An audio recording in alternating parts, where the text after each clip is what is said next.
Então, o campeonato de 91 ele é relativamente simples. Só essa questão do ponto extra aí da inusitada teve semifinal que não valia muito. Exatamente. Quer dizer, valia só para o Bragantino. Valia só para o Bragantino o jogo de volta. E daí vai para 92, novamente com um campeonato previsto para o primeiro semestre e as 20 equipes jogam entre elas, todas contra todas, só que para classificar 8 equipes e não 4, como em 91. Volta a ser como 90. Sim. Só que para quadrangulares. Vamos começar pelo mais fácil, que é a Série A, porque depois a gente vai abrir um parênteses aí para a Série B. Então, assim, a 92 joga os 20 times, classificam 8, jogam 2 quadrangulares na fase final. Vasco faz uma campanha espetacular, mas quem chega ali na fase final ganha cada grupo. O Flamengo ganha um grupo, Botafogo outro. São Paulo tinha um timaço, mas muito envolvido na Libertadores ali, não conseguiu medir forças com o Flamengo. E a final, Flamengo e Botafogo. O Flamengo ganha por 3-0 jogo de ida, 2-2 jogo de volta. Teve também um episódio triste, o desabamento de alguns torcedores do Anel Superior. Tivemos algumas vítimas fatais. E esse campeonato, só para fazer um adendo, um grande time de Botafogo, com Renato jogando no Botafogo, Márcio Santos, Valdeir, Carlos Alberto Dias. Tinha o Pingo, talvez. Não, Pingo é 95. Paulo Roberto, lateral Paulo direita. Roberto, lateral direita, sim. O Gotardo na zaga. Exato. E aí o Flamengo com Júnior. Os dois times. Júnior Baiano, Gaúcho. Gaúcho, né? Churrasco entre o Gaúcho. Pode contar essa, tranquilo. Teve um polêmico. Eu nem lembro muito detalhes. Eu sei que após o 3-0 o primeiro jogo, o Renato Gaúcho fez um churrasco. Ele disse que foi altamente profissional. Foi só uma confraternização que não perdeu o foco, mas ele foi vetado, né, da partida final, né? Sim, ele não jogou, o Renato Gaúcho não jogou o jogo de volta. Porque a final foi Botafogo e Flamengo. O Botafogo tinha vantagem, tinha que ganhar de 3-0 jogo de volta para devolver o marcador da primeira partida. E o Gaúcho era o centroavante do Flamengo, canoense, Eles Gaúcho. eram amigos, o saudoso Gaúcho, né, já falecido. E aí o Renato, após esse 3-0, eles estavam no churrasco na casa de um deles. Fizeram um churrasco, acho que no dia seguinte, né? Na segunda-feira, durante o dia até. Isso. Tem gravações. Aí a reportagem da Globo chegou lá, né? Acho que foi o Tino Marcos até. E aí, por esse fato, o Renato simplesmente foi mandado embora do Botafogo e não jogou. Eu não sabia que tinha chegado a ser mandado embora naquele período, assim, até por conta do ambiente, que talvez tenha ficado ruim, mas eu acredito que o Botafogo até, de certa forma, já sentia que era muito difícil devolver o marcador. 3-0, né? 3-0 é um resultado bem difícil de ser revertido quando as equipes têm o mesmo nível, né? Sim, aí ficou 2-2 ali a finalíssima. O segundo jogo, o Flamengo ainda saiu ganhando de 2-0, o Botafogo, de forma digna, acaba buscando 2-2 para pelo menos não perder o jogo de novo. Aí... Vocês decidem se essa foi a quinta ou a quarta Taça do Brasileiro do Flamengo.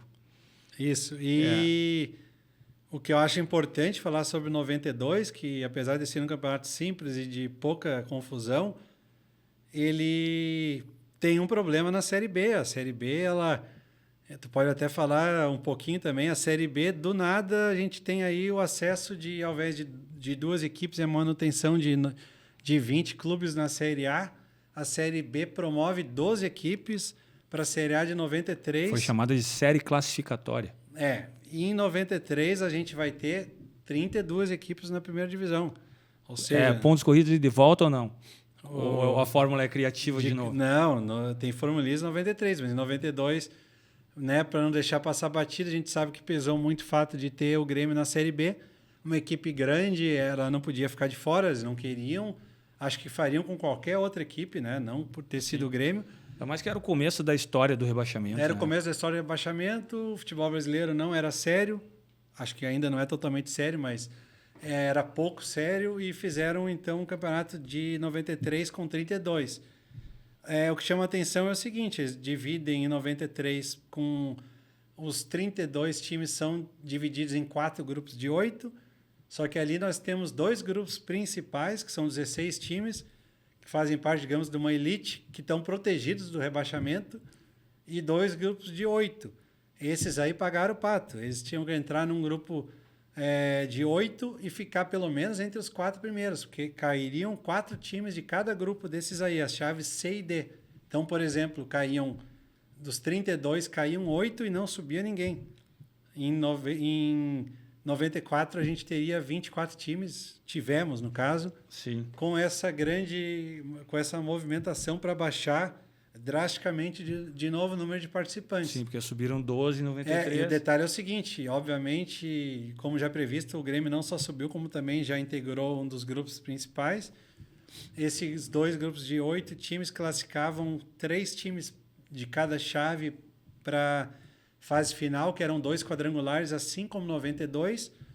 E os grupos de baixo, o seio deles eram eram regionalizados. Então, para não classificar um de cada, eles fizeram um cruzamento, né, para poder dar chance de entrarem 2 times da mesma região, digamos assim. Então, esse cruzamento teve Remo e Portuguesa, o Remo classificou e o outro classificado foi o Vitória, que eliminou o Paraná Clube. Sim. Essas 2 equipes haviam feito a final do Campeonato Brasileiro da Série B de 92. E daí também, em 93, decidiram uma vaga na qual o Vitória conquistou junto com o Remo e entrou no quadrangular entre os 8 finalistas de 93, que obedeceu a fórmula de 92, na fase final. Os 8 times classificados jogaram 2 quadrangulares. O Palmeiras ganhou uma vaga no grupo que tinha São Paulo, Remo e Guarani. No outro grupo super equilibrado, Flamengo, Santos, Corinthians e Vitória. O Vitória da Bahia surpreendeu e chegou à final contra o Palmeiras. E emblemático o golaço do Alex Alves contra o Corinthians, né? Atravessou o campo com a bola, uma arrancada e fez um golaço. O Vitória ganhou esse jogo, finado Alex Alves também, saudoso. E no jogo do segundo turno, no Morumbi, eu lembro que estava bem cheio também, o Vitória saiu arrebentando, fazendo 2-0, um gol de falta do Roberto Cavalo, que foi falha do Ronaldo, porque a falta era em 2 toques, o goleiro estava com a mão levantada. O Roberto Cavalo bateu direto, acho que não prestou atenção. O Ronaldo não prestou atenção, tocou, raspou na bola. E validou o gol. Fizeram 2-0, o Corinthians buscou 2-2, mas acabou sendo insuficiente. Na última rodada também, o Flamengo já estava eliminado, o Vitória confirmou a vaga. E aí, na final foi 0-0. O Palmeiras confirmou o favoritismo, empatou em Salvador e ganhou o título no Morumbi. De 1-0, né? 2-0. 2-0. Edilson e Edmundo, acho que fez gol na nossa final. E o Roberto Cavalo já participou aqui no nosso episódio com o Darlan Schneider. Mandou um vídeo. Então, o Palmeiras conquistou o primeiro título da era Parmalat, né, nacional, após ter conquistado o estadual no primeiro semestre. Era a volta do brasileiro no segundo semestre. Sim. Tinha trocado 91, 92, 93 volta a ser como era antes, em 90 voltamos para o segundo semestre. Sim. Dessa vez, de forma definitiva, com o campeonato acabando no final do ano até os anos atuais. Nesses 32 anos atrás, até hoje... 94, também criativo, regulamento, né? 94 eles pegaram as 24 equipes remanescentes da Série A, dividiram... Esse é complicado. Dividiram em 4 grupos de 6 times cada um, classificavam 4 times de cada grupo, ou seja, separavam 16, e os 8 times voltavam a jogar um chamado Torneio da Morte. Só que ele também era repescagem, ele dava direito dos 2, vê se pode, a gente tinha 16 times melhores para apontar 6 times para as quartas de final, que eram em mata-mata, e pelo outro lado a gente tinha 8 times que classificavam 2. Pegar a proporção é um pouco diferente só. A gente tinha, a cada 8 times ali dos 16, era 3 classificados, né? Claro. E os 8 que disputavam rebaixamento classificavam 2 para a fase de quartas de final. Esses 16 classificados foram divididos em 2 grupos de 8, jogando o primeiro turno dentro da próprio grupo e no segundo contra o outro grupo. Sim. Ou a ordem, não sei se exatamente essa, classificava o primeiro de cada grupo em cada turno davam 4 times e mais 2 no geral. Fechava 6. E os 2 promovidos lá da repescagem. Da repescagem, que foram Atlético Mineiro e Bragantino. E daí veio aquele jogo épico. E apuraram também os rebaixados, que foi Náutico e Remo. Daí veio aquele confronto épico, Atlético Mineiro e Corinthians. Esse jogo do Éder e do Reinaldo, centroavante. Ah, sim, o jogo no Mineirão diz o 3-2. Isso já na semifinal. Isso.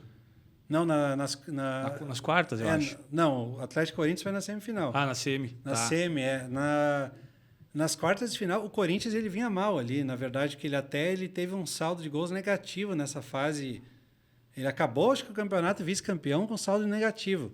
Porque ele ganhou um turno desses aí de 94, dessa segunda fase, e no outro turno ele foi muito Largou. mal. Então, assim, as quartas de final, outra coisa que eu acho que foi muito mal feita, eles pegaram esses 2 promovidos da repescagem, em vez de colocar um em cada lado, porque era quartas de final, era mata-mata. Eles estavam no mesmo lado. Tipo, o Corinthians jogou contra os 2. Ou seja, jogou contra o Bragantino e contra o Atlético Mineiro. O Palmeiras estava numa pauleira no outro lado ali, digamos, jogando contra os times de campanha melhor, que foi se não me engano, o Palmeiras tira o Bahia nas quartas de final e na semifinal o Guarani, que era a sensação com o Amoroso, Luizão. E acho que foi quando o Amoroso se machucou até aqui daí. Fernando, Fábio Augusto, essa galera aí. Tinha um time o Guarani tinha feito uma campanha muito boa. Foi eliminado, inclusive, em casa, tinha uma campanha melhor que a do Palmeiras e tinha eliminado o São Paulo nas quartas de final. Sim.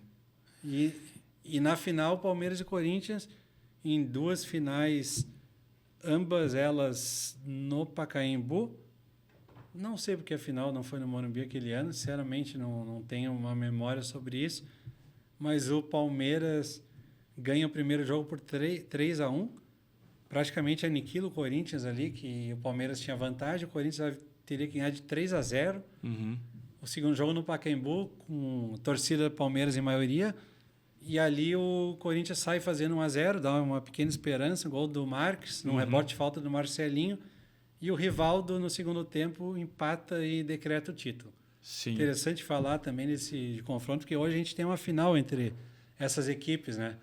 Verdade. E naquela época ali, o Palmeiras tinha levado a melhor já no Paulista de 93 e no Brasileiro agora de 94, as 2 vezes.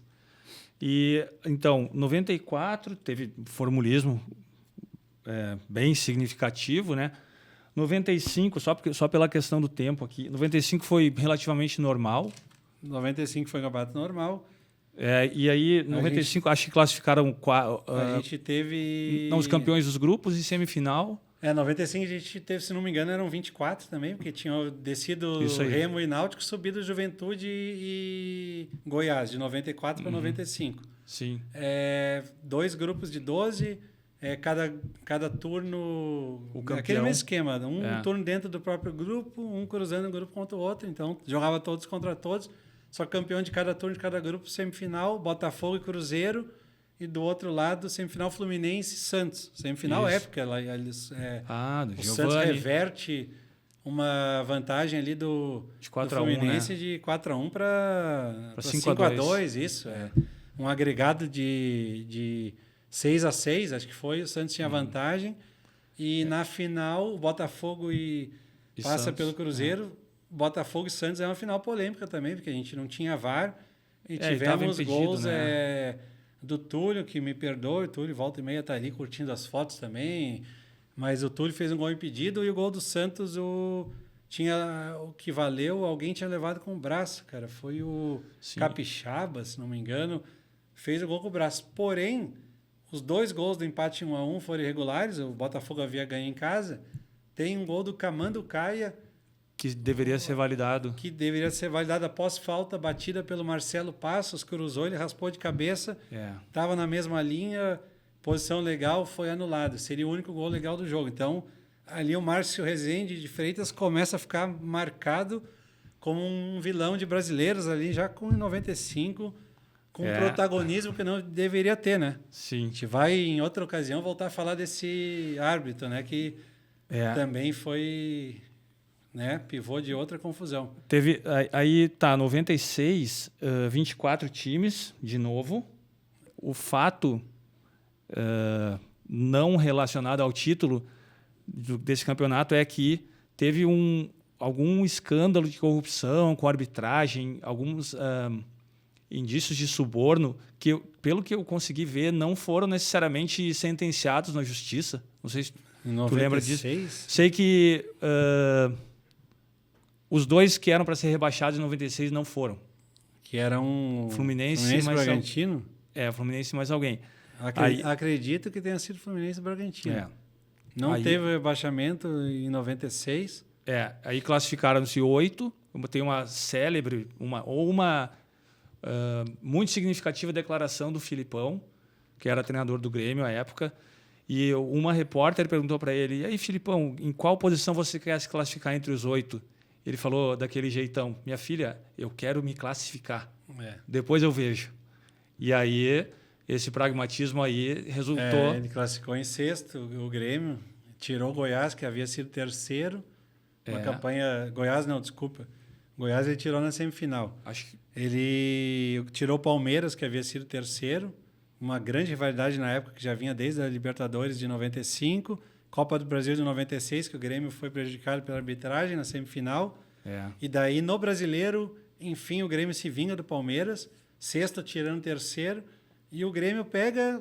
Não foi tão ruim ter classificado em 6º, porque ele acaba enfrentando o Goiás, que tinha sido 7º na semifinal, e a Portuguesa, que tinha sido 8º na final. Ou seja, ele consegue jogar decidindo em casa e com vantagem nas duas fases seguintes. Ou seja, saiu-se bem nessa situação aí, impôs contra o Goiás a força da camisa e do time, atual campeão da América ali também, e na final contra a Portuguesa foi osso duro de roer, que a Portuguesa tinha um time muito bom, tinha Zé Roberto, Zé Maria, tinha Rodrigo Fabre jogando muita bola. Alex Alves também. Alex Alves ali teve um elemento parecido com aquela situação que eu falei em 85, que a torcida carioca abraçou o Bangu, a torcida paulista abraçou a Portuguesa também, lotou o Morumbi. Foi 2-0 2-0, a Portuguesa foi bem. Eu tenho um amigo, a torcedora portuguesa, que ele lamenta que ele acha que o Candinho recuou a equipe, que a Portuguesa estava muito bem no jogo, que podia ter feito mais, e acho que ele administrou e ganhou de 2-0, que seria um resultado difícil de reverter, mas o Grêmio tinha vantagem, né? Então o Grêmio aqui com um gol no começo do jogo do Paulo Nunes, depois a Portuguesa ela meio que conseguiu meio que controlar a pressão, né? Levou perigo em alguns lances. Mas ela estava fazendo uma boa partida. O Grêmio estava começando a ficar cansado, mas tinha uma mística muito grande em mata-matas, e o Grêmio estava numa era de conquistas e pesou muito ali aquele gol do chutão para o ataque, o zagueiro afasta, foi Emerson ou César que faz. César afasta a bola de cabeça e o Ailton pega aquele sem pulo de canhota e faz um golaço. Sai até meio esbravejando, eu acho que estava questionado um pouco. Isso, Ailton grande jogador, né? Bastante vencedor também. Vencedor, Flamengo, Fluminense. No Botafogo ele fez aquele gol do título. Ele fez o gol de barriga do Renato, que o gol é do Renato, mas na súmula é do Ailton. E no ano seguinte ele fez o gol do Grêmio. E ainda em 97, se não me engano, ele fez o título do Botafogo campeão estadual. Possivelmente. De cabeça no ângulo. Ele era um jogador predestinado. Realmente o Ailton...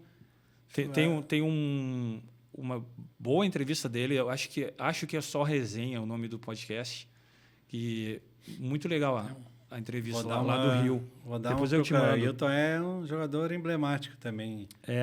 Aí, bom, aquela sequência de vitórias do Grêmio aí mantida, né?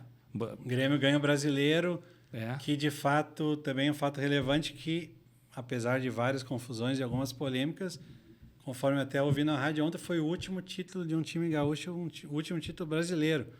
Que caso uma equipe não ganhe Gaúcha, Grêmio, Inter ou Juventude, que são representantes da Série A esse ano, o ano que vem completa 30 anos sem título brasileiro no futebol gaúcho.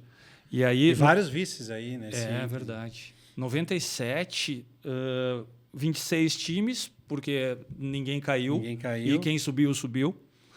Aí se classificavam 8, né? Mas no 97 se classificavam 8 para 2 quadrangulares. 2 quadrangulares, o vencedor ia para a final. O vencedor ia para a final.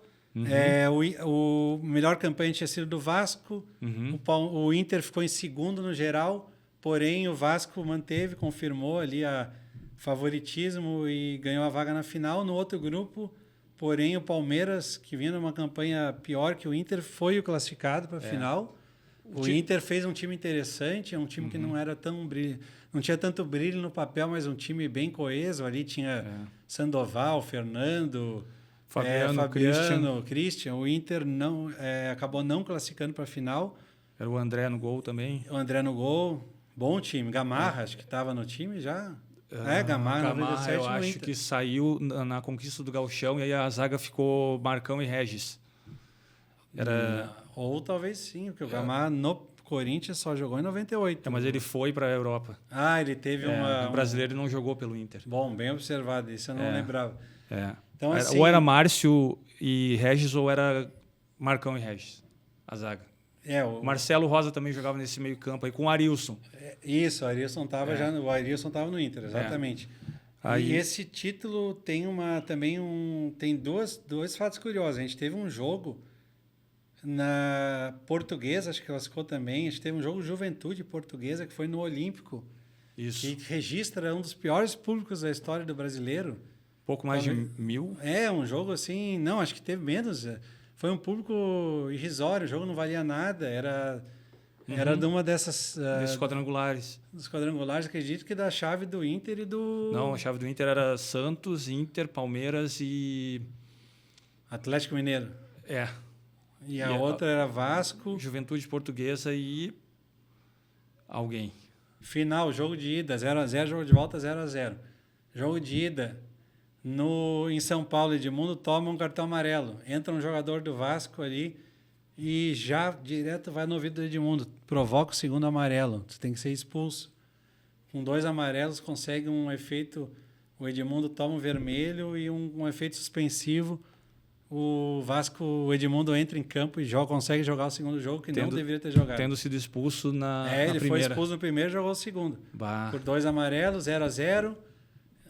A vantagem, 2 resultados iguais. O Vasco, de fato, teve a melhor campanha e levanta o título de 97 e 90. E era isso. Acabar 97 fica assim. 98 e 99 tem 2 coisas em comum. 98 tem 24 times, né? 24. E os rebaixados de 98 caem. E a fase, assim... E sobem só 2, porque em 99 a gente vai ter só 22 times. Curiosidade geral desses 2 campeonatos, deixa eu te falar. A partir das quartas. A gente teve uma novidade implantada pela CBF, que era os mata-matas de quartas de final, semifinal e final, disputado em playoff, que eram 3 jogos. Melhor de 3. Melhor de 3, não era ponto extra, era simplesmente se acabasse em pontos e saldo de gols, tinha saldo. As equipes elas de melhor campanha classificavam. A gente já pode pegar já no primeiro confronto do primeiro ano, 98, tanto que o Corinthians ganha do Grêmio aqui 1x0 com o gol do Rincon. Toma um revés no Pacaembu de 2x0, estava perdendo de 1x0.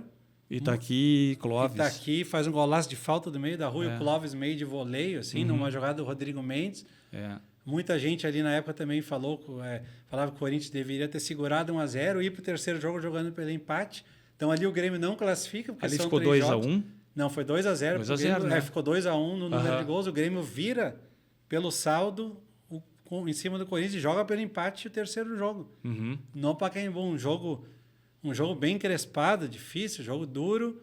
O Adilson faz o gol de cabeça num escanteio, um gol meio xiripa, né? Meio xiripa e classifica, mas tinha essa questão do playoff. Sim. Ali a semifinal foi contra o Santos, Corinthians e Santos, e pelo outro lado a semifinal foi Cruzeiro e Portuguesa. Portuguesa bem de novo ali, só que não resistiu ao Cruzeiro, que fez a final contra o Corinthians, também uma final bem dura.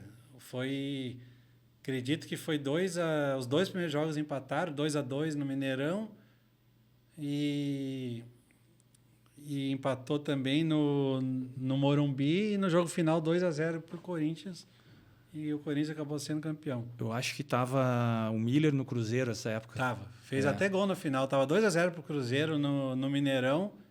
O Corinthians empatou, buscou em 2x2. Sim. E no segundo jogo, acho que foi 1x1. Marcelinho fez um gol, o Marcelo Ramos, se não me engano, empata. Sim. E daí o Corinthians jogava por mais um empate. Melhor campanha, 3 jogos, e acabou saindo os gols só no segundo tempo. O time do Corinthians era... Todo mundo sabe, mas era... Tinha um time muito bom. Tinha o Edilson, o Rincon já estava? Marcelinho, o Rincon, sim. Rincon já... Ricardinho. Bah, olha só. Só que em 98 era o Fernando Baiano, o Didi, centroavante. Sim. E em 99 entra o Luizão. Olha Acho que só. deram até uma melhorada. E 99, 24... 22, não, 22 times. 22 times. Estava ali a luta para... Era sempre a luta... Estava num caminho para voltar a ter 20, né? Uhum. Mesma coisa também, playoff, quartas de final, semifinal e final. Corinthians e Galo. Porém, ali temos um caso Sandro Hiroshi, um caso complicado. Temos ali Corinthians e Galo na final. Semifinal foi Corinthians e São Paulo, grandes clássicos. E agora é o Atlético Mineiro na semifinal. Em 99 tirou, será que foi o... Quem que o Atlético Mineiro tirou em 99? Bom, isso também a gente coloca na tarde. Assim, esse campeonato teve aquela situação assim, o São Paulo ganhou de 6-1 do Botafogo, porém teve uma escalação irregular do Sandro Hiroshi, tinha adulterado seus documentos, famoso gato, né, que eles chamam. E nesse caso o campeonato estava implantando um sistema de rebaixamento pela média dos 2 últimos anos, que seria 98 e 99, com a transferência dos pontos dessa vitória do Botafogo, do São Paulo Botafogo para o Botafogo, pelo esse promédio aí, que a média de 98 a 99 seria de 3 anos, mas como estava começando a implementação pela média de 98 a 99, o Botafogo passa a escapar do rebaixamento e rebaixa o Gama, que prontamente vai à Justiça Comum e consegue o direito de manutenção na Série A. Sim. Daí tem uma grande confusão, que é o campeonato em 99, esse campeonato não tem rebaixamento, e daí a CBF tira o time dela de campo de novo e não organiza o campeonato de 2000. Quem organiza são os clubes e forma-se a Copa João Avelange, que é um campeonato dos mais confusos que tem. Precisaria de muito tempo para explicar aqui. Ele tem 4 módulos, ele tem 116 equipes no total, subdivididas no principal grupo de 25 times. Aí o módulo azul, que era o quente, né? O módulo... Esse aí, de 25 times classificavam 12. Depois a gente tinha mais um grupo de 36 times, que era tipo a segunda divisão, que de fato ela tinha 2 chaves de 18, ainda tinha cruzamento depois. Ela classificava 3 times para as oitavas de final, ela classificou São Caetano, Paraná e Remo. Nascimento do São Caetano aí, aí no cenário nacional, isso.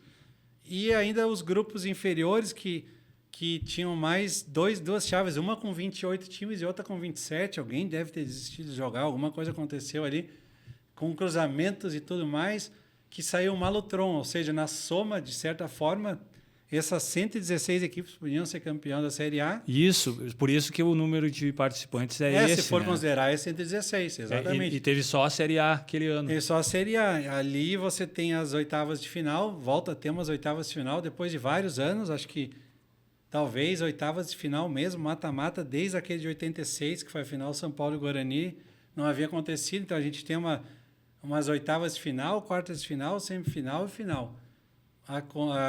O São Caetano, sensação, vai tirando todo mundo, tira o Fluminense, tira o Grêmio. Tira o Grêmio com o Ronaldinho. Tira o Palmeiras, tira o Fluminense, tira o Grêmio com o Ronaldinho Gaúcho e joga a final contra o Vasco, numa final polêmica também, com desmoronamento graças a Deus sem vítimas fatais, mas tem um desabamento da grade de proteção em São Januário, um monte de gente passando mal, algumas pessoas talvez um pouco esmagadas ou sufocadas foram socorridas em campo, ambulância, aquela confusão toda, e o jogo suspenso ali, não lembro quanto tempo tinha, mas São Caetano fazendo uma excelente exibição, e o jogo é remarcado para janeiro de 2000, no Maracanã. Acho que o São Caetano tinha 1 ou 2 jogadores já negociados que não jogaram, que tiveram que voltar. É uma confusão muito grande.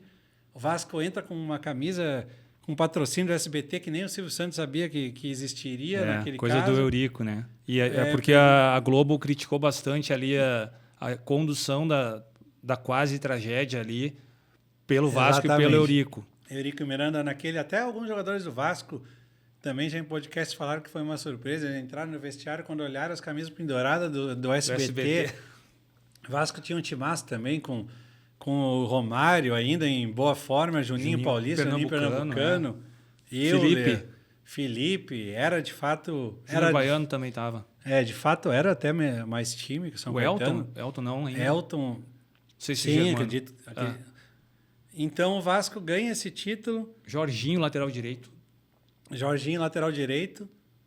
Eu não sei se ele jogava de lateral nesse ano, se já estava jogando de volante. Não, acho que voltou a jogar de lateral. Ele tinha jogado no São Paulo como volante em 99 e foi para o Vasco em 2000, volta a jogar em lateral. Exato. Esse campeonato de 2000, ali a gente não falou ali também, que é um adendo, já em 99 passa a ter mais classificados para Libertadores, que até 98 era só o campeão do brasileiro e o campeão da Copa do Brasil. Em 99 já entra mais times, já para Libertadores de 2000. Ela tem um crescimento de representantes brasileiros. Passa a ter uns 4 em 2000. Passa até aquela Taça dos Campeões. Não, a seletiva para Libertadores em 99. Que classificou o Atlético Paranaense. Exato. Então a gente tem na Libertadores 2000 tem o Palmeiras campeão da Copa... Desculpa, o Juventude campeão da Copa do Brasil. Palmeiras, atual campeão da Libertadores. Atlético Mineiro, que é o vice brasileiro do Corinthians, o Corinthians e o Atlético Paranaense. Tem 5 brasileiros jogando. Começou ali. Um adendo sobre a seletiva da Libertadores. Mas eles iam jogando, parece. Tipo assim, começava com os primeiros eliminados. À medida que os times eram eliminados das quartas de final, eles ainda cruzavam. Esses dias eu fiz uma postagem no Velho Futebol e alguém comentou sobre isso, que eu falei que era confusa a regra. Ele até falou, não era confuso, era simples. Iam começando com os piores classificados, mas os eliminados iam jogando até ter chance. Até os últimos eliminados nas quartas de final tiveram chance, parece, só que o Atlético Paranaense veio ali, acho que de uma eliminação. Quem ia caindo e entrando na seletiva. Na seletiva, isso aí. Então, teve Grenal, inclusive, hein? Teve Grenal. Do Almir, que fez aniversário há 2 dias. Teve Grenal e acho que o Inter classificou com 2 empates, se não me engano. E sempre o Almir fazendo gol. O Almir. Estava no Inter, né? Então, assim, 2000, de novo, digamos assim, a vaca foi para o brejo em matérias de organização e de representatividade na elite. Tanto que em 2001, podemos já pular para 2001, sim, vem um campeonato super inchado com 28 times jogando todos contra todos, tendo que fazer uma fase final, quartas de final, tendo que usar jogo único nas quartas e na semi. A gente só tem a final em jogo ida e volta Atlético Paranaense e São Caetano. E para compor esses 28, só para o telespectador entender, eles pegaram esses 25 times da fase principal da João Avelange, os 25 jogaram, botaram diz que teve confusão, o São Caetano foi meio que sob protesto, mas de certa forma foi os 2 campeões e vice da B, mas o Remo, como seria o terceiro, não jogou. E quem entrou foi o Botafogo de Ribeirão Preto, fechou os 28 como uma forma de devolver ele o direito de jogar a Série A, já que em 99 não teve rebaixamento. Então, tipo assim, em 99 ele estava na elite, em 2000 ele não joga fase principal, nesses 25, ele foi colocado ali no segundo módulo. Sim. Em 2001 eles dão, entre aspas, uma reparação para ele. Tipo assim, bom, tu não foi rebaixado, não jogou coisa, mas tu vai voltar para a elite. Daí joga o Botafogo de Ribeirão Preto. Sim. Quem sobrou ali foi o Remo, digamos assim, que jogou as oitavas de final, mas não jogou a Série A. Campeonato classifica 8, penúltimo ano antes da era dos pontos corridos, mata-mata, jogo único, como eu falei, jogo só de ida, semifinal só ida, e a final São Caetano Atlético Paranaense, e o São Caetano de novo sendo vice-campeão brasileiro de 2001, de novo indo para a Libertadores, e dessa vez chegou longe na Libertadores, sendo vice-campeão contra o Olímpia, né? Para reforçar 2001 aí, para fechar esse fato de 2001. Então, a gente está chegando simplesmente...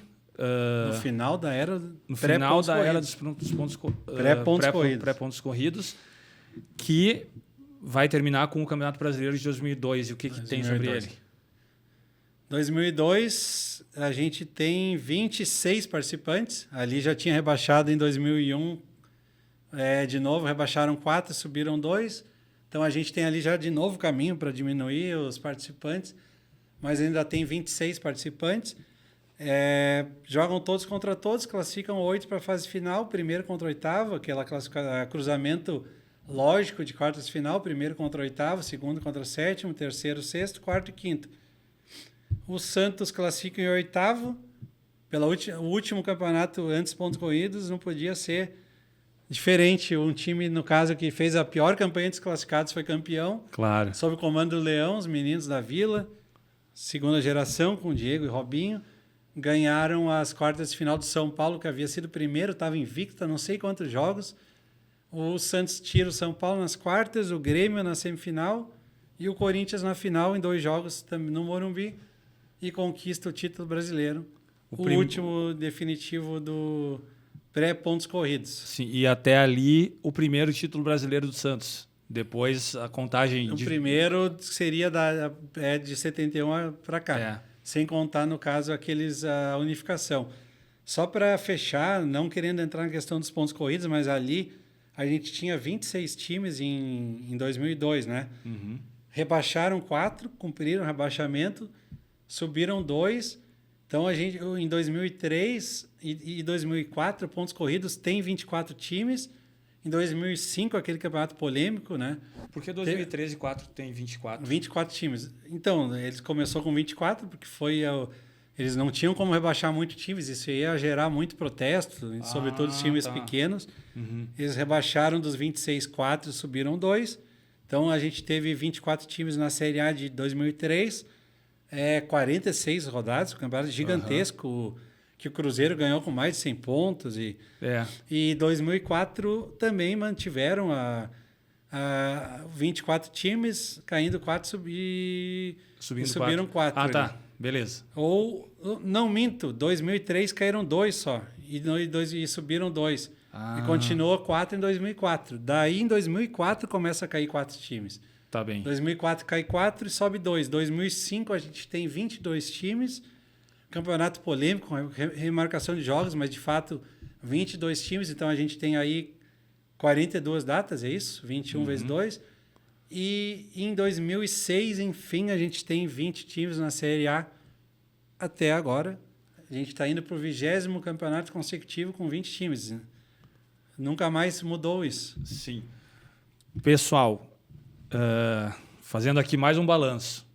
Vocês estão vendo quem tem 32 anos para baixo, como que o Campeonato Brasileiro estável, de 20 times, que tem uma polêmica aqui e outra ali, como é que ele foi concebido, como é que ele nasceu. Olha que duras penas. Desde o tempo de pouca estrutura, lá em 59, que se criou a Libertadores e por isso precisava de um campeão nacional brasileiro. Aí, a década de 60, a coisa surgindo, um Rio-São Paulo daqui, um Robertão dali, o Rio-São Paulo ganhando mais times. Aí, Campeonato Brasileiro assim chamado em 71 para frente. Muitas e muitas fórmulas que dá para se... Quando tu falaste que a seletiva de 99 foi justa, eu achei até o formulismo deu uma melhorada ao longo desse prazo, desse período.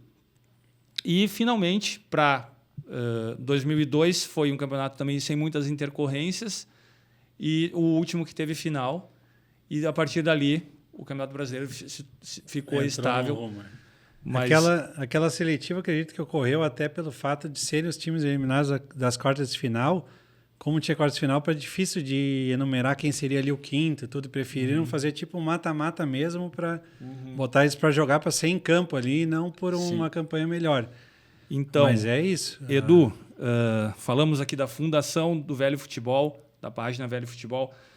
Falamos da unificação do brasileiro, né? Por que se pensa de um jeito ou de outro. E falamos de maneira detalhada e riquíssima sobre todas as polêmicas, todas as a particularidade dessa saga do Campeonato Brasileiro. Até diria não todas, digamos quase todas. Assim, se a gente revirar mais alguma coisa, a gente vai achar alguma coisa ali. Tivemos a máfia da loteria, que em uma outra ocasião a gente vai falar sobre a manipulação de jogadores que no final acabaram com cerca de 20 indiciados, como eles disseram, acabaram incriminando pessoas menores, comerciantes, um ou outro jogador ali. Sim. Então, isso mas assim, foi um belo apanhado, uma bela introdução desse tema que tanto nos encanta, que é o Campeonato Brasileiro. E de forma resumida, né? Deixar claro que é tanta coisa que a gente poderia falar por horas aqui. Sim, eu vou só te dar uma lembrança aqui da casa. Para agradecer a sua participação. Ver se tá bom. Muito obrigado, hein? Aí. Que legal, cara. Obrigado mesmo, hein? Depois mostra para a câmera ali. Mostra para a tua câmera. Aí, para... Categoria, hein? Obrigado, Eduardo. Chocolatinho Ferreira Rocher, Al Capone. Como fala aqui no sul do Rio Grande do Sul, merece. Eu que agradeço a oportunidade de poder falar. Eu acho que eu vou me encaminhando. Tanto gosta, né? Vou me encaminhando aqui para encerramento. E depois aqui a gente vai colocar, até no pós-produção, o número de títulos, assim. Se o Arthur só pudesse pegar a imagem 245, por favor, para a gente dar uma olhada em termos de Campeonato Brasileiro. Porque hoje em dia a contagem do brasileiro é tida como a contagem do brasileiro unificado, né? E essa aqui, para quem é saudosista na modalidade brasileiro, começou em 71. Essa aqui é a contagem desde então, na qual o Flamengo é octa, o Palmeiras e o Corinthians são hepta, e o São Paulo é 6 vezes, o Vasco 4, Inter 3, Inter, Fluminense e Cruzeiro 3, Atlético Mineiro, Grêmio, Botafogo e Santos tem 2, Guarani, Curitiba, Sport 1, e o Bahia também 1, e o Atlético Paranaense também 1. E aí, agora eu vou embalar aqui. Aí tem o Atlético Paranaense raiz ainda, hein? Com acento e sem H, hein? Exatamente. E depois tem a imagem 243, né? Que é a do Brasileirão Unificado, só para ver quem é o maior campeão nessa interpretação aí, que é o Palmeiras com 12. Aí Santos passa a ter 8, 2 né? no mesmo ano, em 67, quando ele ganhou a Taça Brasil e o Robertão. E com o gancho no que o Edu acabou de falar, vamos abrir a 244, porque na visão, que nem no direito tem a corrente de um lado, a corrente do outro e aquela do meio termo. O Edu considera mais justo incluir-se a partir do Robertão 67 como Campeonato Brasileiro. Isso é uma particularidade minha, né? Porque, de fato, passou a ter já 5 estados em 1967 e a forma de disputa de campeonato, né? Então, os times, de fato, jogaram ali para serem campeões. 67, 68 jogaram aproximadamente 20 jogos, talvez um pouco menos. Então acho de 67 a 70 válido, bem válido. Então, assim, na visão do Edu, teria, a partir do Robertão, Palmeiras 9 títulos, Flamengo 8 e Corinthians 7. Esse é o pódio. Galera, então vamos agora sim encerrar esse grande passeio pela história do futebol brasileiro. E agradecemos mais uma vez pela presença do Edu. Eu que agradeço. Obrigado mesmo. E até os próximos eventos aí, com tantos e tantos temas para a gente discutir. Sigam, compartilhem e se inscrevam no canal do YouTube para aumentar esses números e continuar apoiando a gente para produzir bons conteúdos, como eu creio que... Tenho certeza que esse aqui foi. Um grande abraço, pessoal, e até a próxima. Fiquem com o futebol.